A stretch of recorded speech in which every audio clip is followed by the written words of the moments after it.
Este vídeo é patrocinado pela Brilhante. Escolha qualquer número inteiro e eleve-o à quinta potência, e o dígito das unidades permanecerá o mesmo. Ou pegue qualquer número primo além de 2 e 3, eleve ao quadrado, depois subtraia 1. Esse número será certamente divisível por 24. Pegue o quadrado de qualquer número primo e subtraia ao quadrado de um primo menor. Se ambos forem maiores que 3, o resultado será divisível por 24. São exemplos de problemas de um livro de teoria dos números que estudei por meses, após me interessar pela matemática da criptografia. Apesar da complexidade desta área matemática, desejo apresentar alguns conceitos básicos de uma forma visual incomum. Então vamos começar aqui. Para determinar se 119 é primo, quantos divisores além de 1 e ele mesmo você precisaria verificar? Claro, 2 não divide 119. Se você dividir 119 por 3 na calculadora, verá que não divide igualmente. Mas quantos números eu preciso tentar antes de poder dizer com certeza se é primo ou não? A resposta é meio que 4, mas na verdade 2. Quero dizer, me dê uma calculadora e direi em 2 tentativas, se 119 é primo, explicarei o motivo logo. Agora, estes aqui são os primeiros vários números primos. Apenas um e eles próprios entram neles. E existem infinitos desses. Todos os outros números que não aparecem aqui, como 30, são compostos por 2 ou mais desses primos. Então, em vez de ver um número pelo que ele é, você pode vê-lo pelo que ele é composto. Observe que só há um jeito de formar um número composto com primos. Como um novo exemplo, 3 vezes 7 vezes 11 é 231. Esses 3 números são primos, e, portanto, os únicos que entram em 231. Portanto, 231 é divisível por combinações desses primos, como 21, 77 ou 33, mas não é divisível por 13, 17, 19, etc., pois, como mencionado, só há uma representação possível. Se te questionarem se 18 fatorial é divisível por 23, você responderia não de imediato, porque seja lá o que for, 18 fatorial ele é composto por primos que são todos menores que 18, como 17 e 13 e 11 e assim por diante. Logo, um composto como 15 é formado por primos menores, neste caso, 5 e 3. Não há primos maiores que 18 aqui. Assim como qualquer número, o fatorial de 18 tem apenas uma maneira de ser representado como múltiplo de primos. Posso afirmar que ele não é divisível por 23, 29, 31 e assim sucessivamente. Com esse contexto, você agora deve estar bem com este teorema.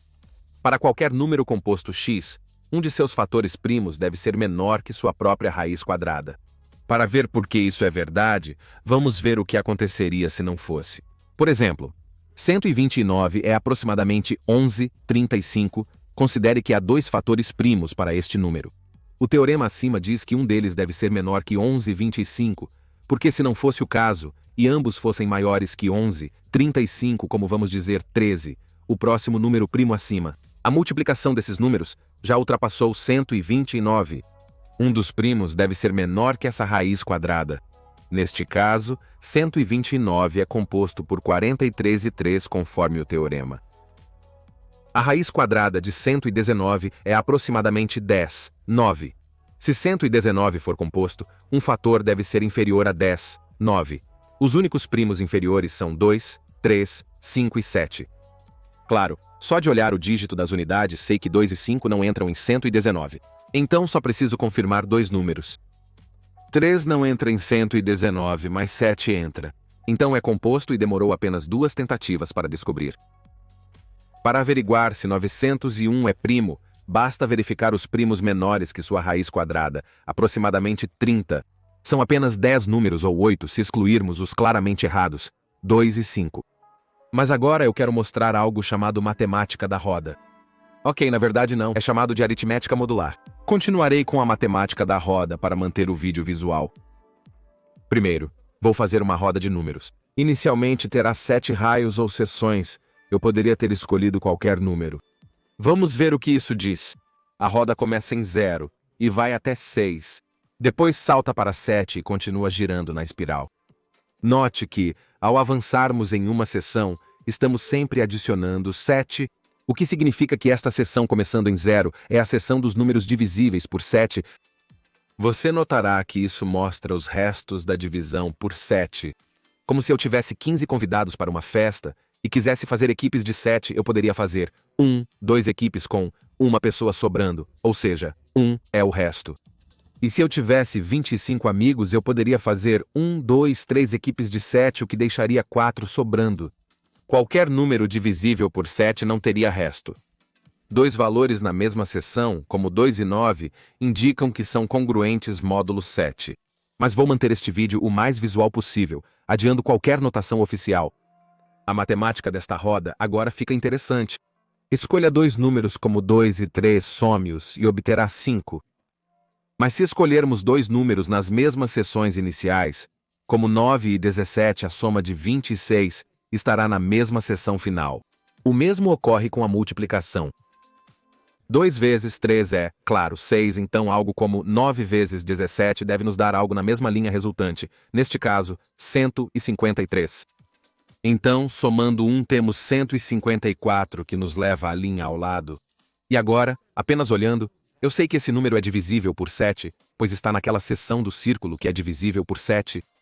Veja, aqui fica mais interessante. Tipo, já que eu sei que 2 vezes 3 mais 1 é divisível por 7, eu também sei, vamos dizer desta vez, que 16 vezes 24 mais 1 também é divisível por 7. Isso ocorre pois esses conjuntos numéricos estão na mesma seção da nossa roda de 7 raios. Continuando com a aritmética básica, isso vale também para expoentes. 2 ao quadrado é 4, indicando que o quadrado de qualquer número na seção azul resultará em um número na seção verde, onde 2 e 4 estão localizados, respectivamente.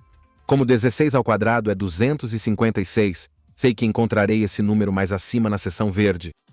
Isso não é matemática avançada, a propósito. Quer dizer, ao elevar um número x ao quadrado, obtemos x2. E quando pegamos um número na mesma linha que x, que seria apenas a mesma coisa mais algum múltiplo inteiro de 7, e elevamos esse valor ao quadrado, após algumas simplificações, ele se transforma em x ao quadrado, mais um múltiplo inteiro de 7. Portanto, está na mesma linha que x ao quadrado de cima. Sim, funciona com qualquer expoente inteiro. Agora olhe o número 1 em nossa roda.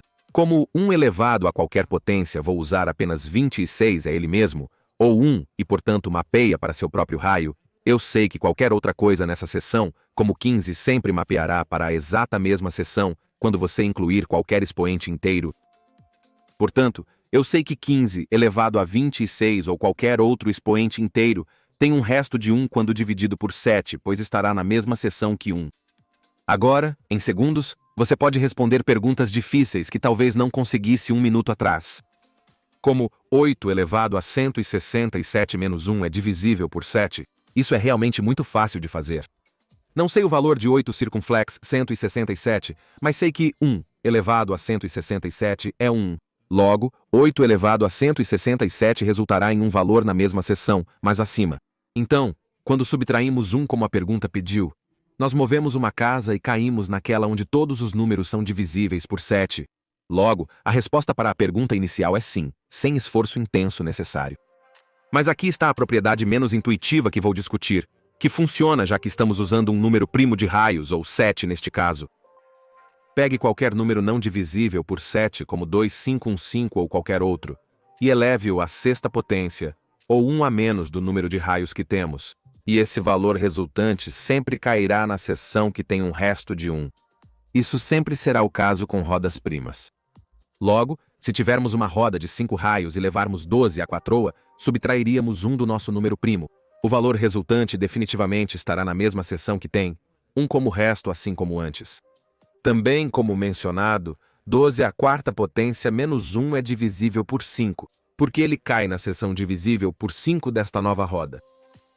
Esta é outra versão do pequeno teorema de Fermat. Para simplificar, isso diz que em uma roda com um número primo de seções, qualquer número que chamaremos de a elevado à potência de nosso primo, menos 1 estará na mesma seção que o número 1, desde que a não seja divisível pelo primo. Portanto, ao questionar qual é o resto quando 2 elevado à centésima é dividido por 101, é simples.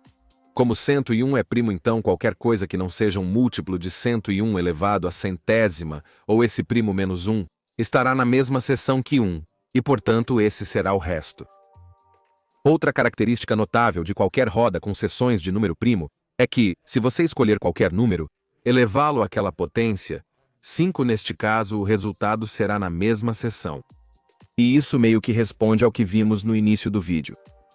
Em qualquer seção, todos os números têm o mesmo dígito das unidades, pois estão separados por 10, então, esses números terminam em 2 ou 7.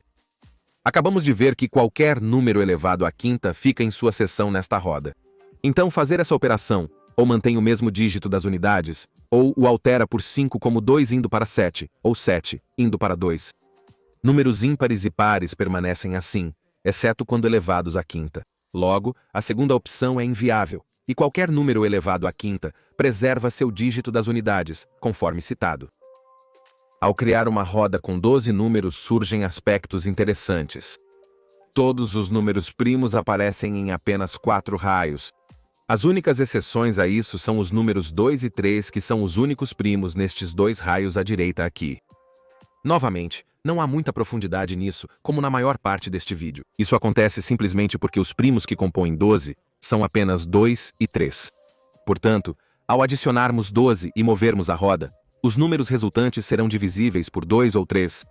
Na verdade, todos os setores que consistem em números compostos começam com um número divisível por 2, 3 ou ambos. Os setores com primos, por outro lado, todos começam com um número primo, ou o número 1. Então isso não é revolucionário, mas acho intrigante a maneira de analisar números e primos. Então, voltando, se multiplicarmos 2 primos juntos, além de 2 e 3, o valor resultante estará nas mesmas seções que os primos, preenchendo algumas lacunas. Mas a coisa mais estranha é que qualquer número primo ao quadrado além de 2 e 3 cairá nesta seção. Isso significa que qualquer número primo ao quadrado menos 1 cai na próxima seção, ou na seção onde tudo é divisível por 12. Mencionei antes, mas é ainda mais evidente que qualquer primo quadrado menos 1 é divisível por 24. Se você quer saber por quê, apenas note que p ao quadrado menos 1 pode ser escrito como p menos 1 vezes p mais 1. E em uma linha numérica, podemos escrever p menos 1 e p mais 1 ao redor do primo original p. Agora, como p é primo, então não é par porque é maior que 2, o que significa que p menos 1 e p mais 1 são pares ou divisíveis por 2. Mas todo outro número par é divisível por 4, então, ou p menos 1 ou p mais 1 tem um fator de 4. É mais fácil ver isso com exemplos, como se esses números fossem 30, 31 e 32. Um dos números pares deve ser divisível por 4, que é o caso do 32. Então, de 3 números seguidos, um deles deve ser divisível por 3. Não pode ser p, já que p é primo, então tem que ser um dos outros. Isso significa que 2, 3 e 4 são fatores de p menos 1 ou p mais 1. E esses se multiplicam para 24. Portanto, 24 é um fator do número original. Agora, mais cedo no vídeo, eu falei sobre dividir um número por 3. Tenho certeza que muitos já sabem. A divisibilidade de 9 e 3 é fácil por causa de uma regra específica. A regra é: se a soma dos dígitos de um número for divisível por 9, então o próprio número é divisível por 9, e o mesmo vale para o 3. Como em 972 é divisível por 9 porque 9 mais 7 mais 2 é 18, que por si só é divisível por 9.